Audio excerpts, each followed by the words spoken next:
sintomatología. Como les decía, Angie es residente de segundo año y aprovechando la inquietud y la duda, que es una de las dudas eternas de nosotros, con respecto a qué es primero, como qué fue primero, el huevo o la gallina, es si el paciente tiene problemas de próstata y está sintomático, con qué tipo de sintomatología,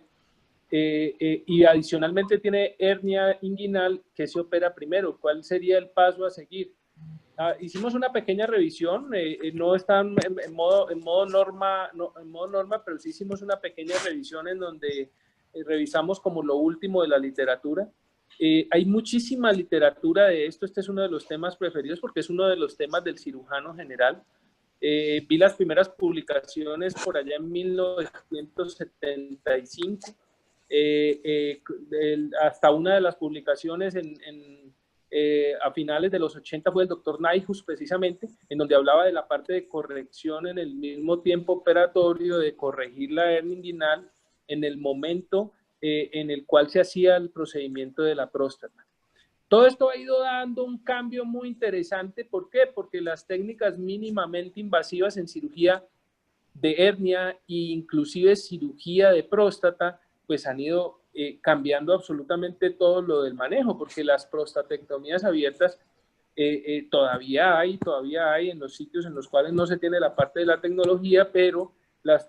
prostatectomías abiertas cada vez van disminuyendo todo y esto nos hace preservar toda la parte de la anatomía en el momento de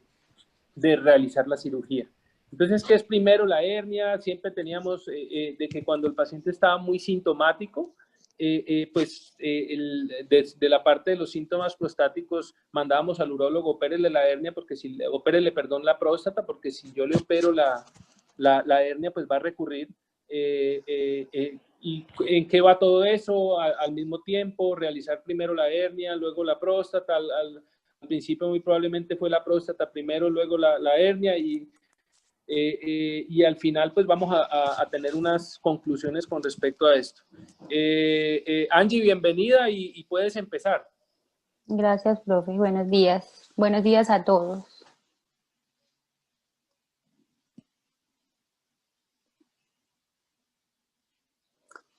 Bueno.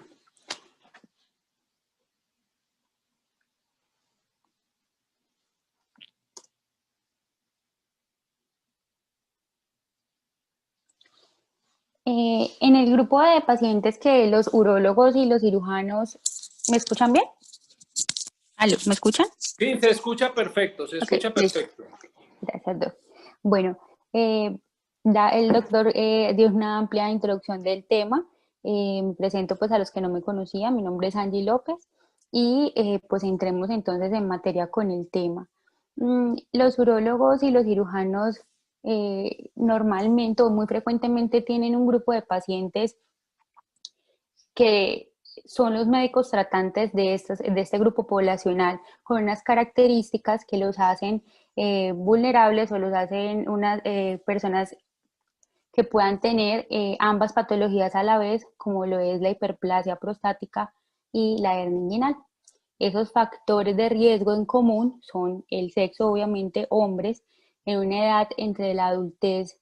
madura, el adulto maduro o el adulto mayor, que tienen antecedentes de trastornos metabólicos que los predisponen a procesos inflamatorios crónicos, como por ejemplo la obesidad, antecedentes familiares que para ambas patologías influye en ellos, en su incidencia de cada una de ellas, y el tabaquismo. Sin embargo, solamente esos factores de riesgo eran los que nos asociaban a las dos patologías, pero con mucha dificultad en los últimos años se pudo demostrar o validar la hipótesis de que esa presión intraabdominal acumulativa que generan los síntomas urinarios obstructivos son un factor directamente que contribuye al mecanismo por el cual se forma la hernia, es decir, un factor independiente más no un factor de riesgo o un factor asociado. Esa presión intraabdominal durante mucho tiempo hubiesen estudios que trataron de demostrarlo con diferentes instrumentos o validaciones con scores o seguimientos clínicos, pero nunca hubo como un estudio hasta hace poco que validara este factor de riesgo. Para entender ese factor de riesgo, hay que entender entonces acerca pues de la fisiología de esos mecanismos compensatorios con los cuales usamos la pared abdominal como una forma de lograr realizar la micción y superar ese síntoma transitorio o permanente de la obstrucción urinaria. Entonces hay dos tipos de mecanismos que usamos o que usan las personas con trastornos disfuncionales miccionales o trastornos, síntomas urinarios obstructivos bajos, que son la valsalva y el pujo. Realmente el que usamos, el mecanismo que usamos o que usan este tipo de pacientes son el pujo o el pujar o el apretar. Hay que tener la diferencia entre ambas, pues la maniobra de valsalva es la oclusión de la nariz y de la boca con la glotis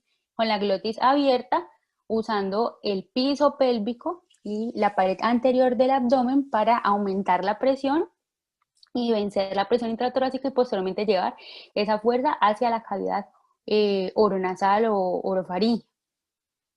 En cambio, el pujo, que es el mecanismo compensatorio que se usa en estos síntomas, requiere de una glotis que esté totalmente cerrada para evitar el paso de la presión intraabdominal, equilibrar la presión del diafragma y que esa fuerza total que se está usando sea focalizada aquí en la pared del abdomen sin ejercer presión sobre el piso pélvico. Y es por eso que mediante estos mecanismos fisiológicos que fueron comprobados mediante resonancias magnéticas dinámicas en tiempo real, se pudo dar más claridad acerca de ese mecanismo, como lo es la constipación y el estreñimiento, un factor de riesgo también para presentar hernia inguinal. Los trastornos miccionales que requerían este estrés de la pared abdominal también hacen parte de ese grupo de mecanismos. Recientemente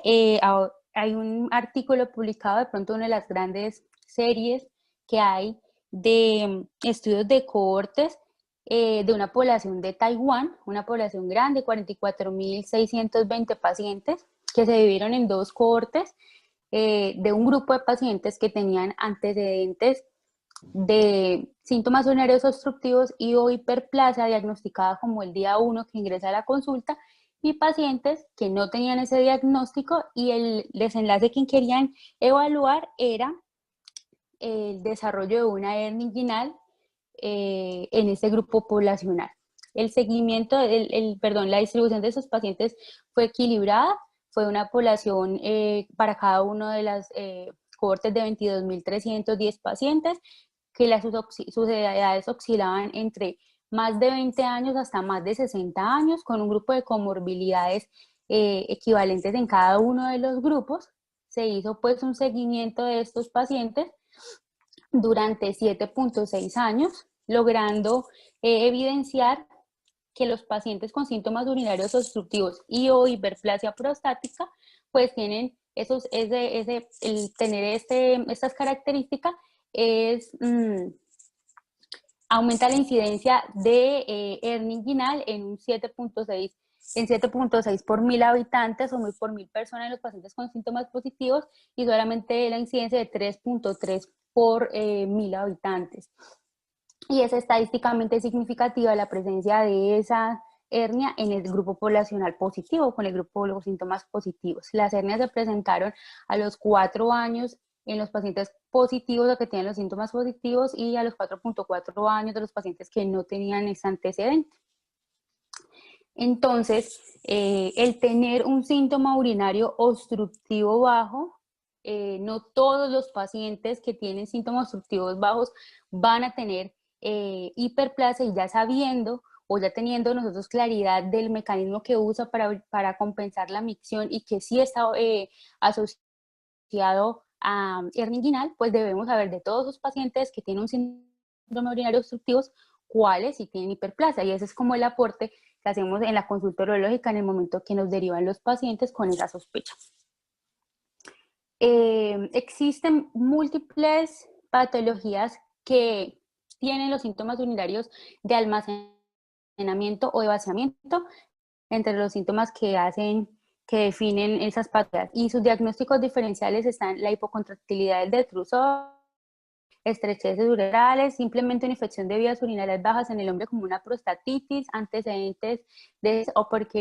o también cáncer vesical. Es ahí donde nosotros aplicamos este modelo de HALS, que es un modelo antiguo, sigue usando en la orientación de los pacientes con hiperplasia prostática, en el cual el paciente que a nosotros nos compete evaluar o a ambas especialidades es el paciente que tiene clínica de síntomas urinarios obstructivos, que tiene un grado de obstrucción documentado por alguno de nuestros apoyos diagnósticos como es una uroflujometría, el residuo postmiccional o una cistoscopia directamente, y que ese volumen prostático se puede constatar que está aumentado tanto por tacto rectal, por cambios en el detrus sobre la pared vesical o por ecografía, que es mucho más sensible. Sin embargo, la fuente lo principal para nosotros evaluar hacer el diagnóstico y evaluar la progresión de la enfermedad es con la clínica del paciente. Esa clínica se evalúa con este score, que es la puntuación internacional para síntomas prostáticos, y que se basa en 7 preguntas de síntomas urinarios o de almacenamiento y de vaciamiento, en los cuales uno de ellos, que es la pregunta número 6, hace énfasis en la necesidad de pujar o de usar mecanismos compensatorios para el vaciamiento de la vejiga. Y la última pregunta es acerca de la calidad de vida del paciente con estos síntomas. Entonces, este índice es el que nos permite a nosotros categorizar el paciente, en qué grupo está, qué tratamiento le voy a dar, y me va a permitir revalorar el paciente cuando le haya dado un manejo específico. Entonces, cuando ya tenemos el diagnóstico, la impresión diagnóstica, debemos entonces clasificar e individualizar el tratamiento para estos pacientes. Hasta el 79% de los pacientes con síntomas leves, solo con manejo conservador, es decir, cambios en el estilo de vida, educación de los ciclos miccionales, organizar si son pacientes poliformulados que tienen múltiples patologías y requieren el uso de múltiples medicamentos, modificar con ayuda pues, de sus médicos tratantes este tipo de medicamentos que hacen que el paciente pueda orinar más, como diuréticos, el uso de café, de alcohol, el fumar. Y esos pacientes hasta un seguimiento de 4 años no van a necesitar pasar a una siguiente escala del manejo de la hiperplasia. Ahora, el manejo farmacológico con monoterapia hasta en un 44% y en un tratamiento con terapia combinada hasta un 67%, esos pacientes logran controlar sus síntomas en un seguimiento a 5 años, y en la terapia combinada, que ha sido como lo que parte en los últimos 10 a 15 años de la historia del manejo farmacológico de la hiperplasia, logran, aparte de controlar los síntomas, disminuir el volumen prostático, disminuir el riesgo de retención urinaria, disminuir el riesgo de hematuria. Y con este tratamiento los pacientes abren una brecha en el manejo actual y cada vez se hace más lejano o la posibilidad de que ellos puedan llegar a un manejo quirúrgico definitivo. Y ese manejo quirúrgico solamente se presenta en el 14% de los casos, y de esas 14% de los casos, solo la tercera parte requiere un tratamiento con una prostatectomía abierta, y tiene que ver más que todo con los recursos o la disponibilidad que tenga la institución o el tratante de ese paciente. Estas son las indicaciones quirúrgicas absolutas para hacer una prostatectomía, ya independientemente de la vía. Son retenciones urinarias refractarias, infección urinaria recurrentes, hematuria recurrente y refractaria, cistolitiasis, deterioro de la función renal con una hidronefrosis bilateral, documentar residuos altos postmiccionales mayor de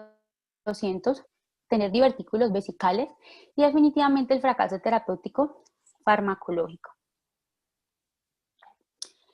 Cuando ya decidimos que el paciente, o encontramos que el paciente tiene un IPSS grave o severo, que definitivamente no responde al tratamiento, que tiene cualquiera de las indicaciones que acabamos de ver, debemos entonces orientar ese tratamiento quirúrgico con las diferentes terapias que hay para tratar quirúrgicamente la próstata. ¿Cuál es la indicación absoluta de una prostatectomía simple, ya sea transvesical o retropúbica? Es una próstata grande, y grande se refiere a una próstata que tenga un volumen mayor de 80 cc. Sin embargo, ese mismo manejo con las mismas tasas de éxito se puede hacer con terapias endourológicas como la enucleación con láser Holmium, la enucleación endourológica con láser Thulium, que no está disponible en todas las instituciones o que no todos los urólogos tienen pues la curva o la habilidad para hacerlos. Entre las otras técnicas que hay, pues está la resección transuretral de próstata, está la termoablación, está la incisión de próstata, está la terapia con calor y con coagulación intraprostática o la ablación con cada uno de los láser, ya sea láser Holmium, Thulium o láser verde. Entonces, aquí es cuando ya volvemos, después de haber hecho el diagnóstico de hiperplasia prostática, haber definido que ese paciente requiere un tratamiento quirúrgico, donde volvemos a hacernos la pregunta y encontrarnos en el camino de nuevo cuando el paciente tiene una hernia inguinal que requiere también manejo quirúrgico. La única forma pues de responder a ese interrogante es basarnos pues en lo que la evidencia nos muestre, y esa evidencia, como comentaba el doctor Zuluaga, en los últimos 10 a 20 años ha cambiado los enfoques terapéuticos quirúrgicos por el advenimiento de terapias mínimamente invasivas, tanto para la hiperplasia prostática como para la hernia inguinal. Vamos a empezar entonces lo que dicen las guías del manejo para hernia inguinal. Esas guías son las guías del 2017. Ellos hacen como las determinaciones de la preferencia del cirujano basado en unos criterios. De esos, los que más intervienen en esto, en la toma de la decisión, son la experticia que tenga el cirujano, los recursos locales con los que cuente ese cirujano y definitivamente el perfil del paciente. Ese perfil del paciente pues incluye que ese paciente tenga unos antecedentes, unas comorbilidades, y entre esos antecedentes destacan claramente pacientes con antecedentes de cirugías pélvicas, radiación pélvica o cirugías de la pared abdominal baja. Como recomendación fuerte, esta guía recomienda que a los pacientes con antecedentes de cirugía pélvica, con antecedentes de diálisis peritoneal, se considera que el abordaje anterior es la técnica apropiada para darle manejo a la hernia inguinal de esos pacientes. Sin embargo, existen estudios recientes, como por ejemplo este, de casos y controles, en el cual el abordaje laparoscópico también es una opción en el manejo de estos pacientes, y el objetivo de este estudio era evaluar la seguridad y la eficacia del tratamiento laparoscópico para pacientes que tenían antecedentes de prostatectomía. Este es un estudio, como les digo, de casos y controles con un emparejamiento, una relación 1:3, en el cual se realizaron 139 herniorafias con antecedente de pacientes con un grupo que tenía prostatectomía y otro grupo que no lo tenía. De las prostatectomías, el 50% fueron realizadas vía abierta y el 50% fueron realizadas con asistencia robótica, y fueron divididos en partes iguales por el mismo cirujano para que tuviera pues la misma exposición y valorar el resultado con ambos antecedentes en este caso. El grupo de los pacientes tenían una edad promedio entre 68 y 72 años, con un índice de masa corporal similar, con comorbilidades similares, y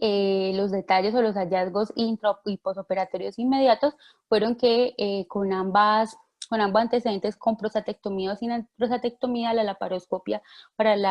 el abordaje de la hernia no tuvo complicaciones intraoperatorias inmediatas ni posquirúrgicas, que el tiempo de la cirugía fue similar y el tiempo del retorno a sus actividades también lo fue. No hubo necesidad de uso de analgésicos en casa o aumento del uso de analgésicos posterior o dolor crónico, como lo definían ellos con cualquiera de las dos técnicas, ni tampoco hubo reportes significativos de complicaciones o infecciones locales. Posteriormente, este grupo de pacientes que se reparó por vía laparoscópica con el antecedente de la prostatectomía, se hizo una segunda comparación, y en este caso con un grupo de pacientes a los cuales se le había hecho un abordaje anterior con el antecedente de prostatectomía. No se pudieron emparejar el volumen de pacientes, pero sus características sí permitían comparar ambos grupos, tanto en su edad como su índice de masa corporal y como sus antecedentes, con una diferencia que hace énfasis y que apoya la decisión de la guía que acabamos de ver, y era que los pacientes que se le hicieron vía anterior o abierta eran pacientes que su prostatectomía también fue abierta. En un 69% de los casos, es decir, 61 pacientes de 80 pacientes, se les había realizado una prostatectomía abierta, y definitivamente esa vía fue la que decidieron abordar en casos de los pacientes que eran sometidos a diferentes cirujanos, porque en esta tampoco pudo emparejarse una distribución equitativa de los pacientes con el mismo cirujano, y definitivamente la tasa de éxito fue la misma, solo con una ligera diferencia en el tiempo de retorno a las actividades en el grupo que fue reparado por la laparoscopia, y hubo un aumento en el tiempo quirúrgico del que se hizo por la laparoscopia, sin complicaciones inmediatas y sin complicaciones en el sitio de la cirugía o infecciones locales en los siguientes 30 días. Hasta ahí ese es el punto de vista o las guías que tiene los cirujanos para el abordaje para la respuesta a la pregunta de si es primero la hernia o primero la próstata. Ahora es el paso para el punto de vista de urología. Definitivamente las terapias endurológicas y las terapias mínimamente invasivas en urología cada vez toman más espacio. De hecho, las prostatectomías abiertas se hacen en muy pocos lugares, normalmente son en hospitales que no tienen o no cuentan con los recursos para hacerlo, puesto que existen múltiples abordajes mínimamente invasivos que tienen iguales tasas de éxito, que se ven representados en el Qmax del paciente, es decir, que se evidencia mejoría en el chorro miccional o en el volumen miccional, que se ve mejoría inmediata y disminuye el residuo postmiccional casi que a cero. Cualquiera de los abordajes son favorables para los pacientes. Entonces, existe para nosotros en este journal como una descripción a lo largo de todos los procedimientos, y que es inseparable pues la forma de abordar estos pacientes, haciendo énfasis en que la reparación de la hernia antes de la próstata generalmente va a requerir maniobras adicionales, como por ejemplo liberar adherencias, y aunque se vuelve difícil en muchos de los casos, requieren en ocasiones abrir o pasar a un abordaje abierto cuando esas adherencias son mayores y se trata de hacer por vía abierta. Entonces, se recomienda que el abordaje de los pacientes que ya han tenido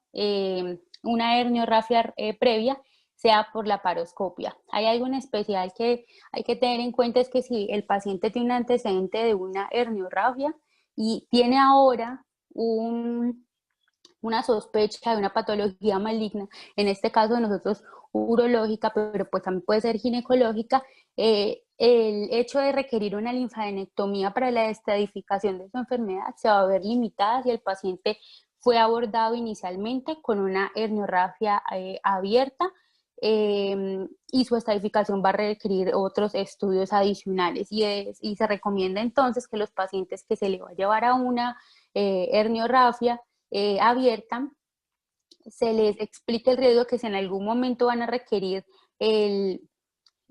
abordaje de esa misma vía para solucionar algún otro problema, especialmente oncológico, pues se va a ver afectada. Y preferir entonces, si la prostatectomía se realizó antes de la reparación de la hernia inguinal, es segura, sí se puede hacer, aumenta el tiempo, claro, por la laparoscopia, pero definitivamente la laparoscopia sería como la indicación si no se dispone de los procedimientos endurológicos para el manejo de la próstata posterior a una herniorrafia. Y con el advenimiento de terapias mínimamente invasivas, pues el impacto de la asistencia por robot hace que los procedimientos, cual sea que fuera el procedimiento de abdominales o inguinales o de pared de abdomen, sea factible cuando se usa la terapia con robótica. En este caso, pues se hace un estudio prospectivo en el cual se evaluaron 3.950 pacientes con antecedentes múltiples de quirúrgicos, entre esos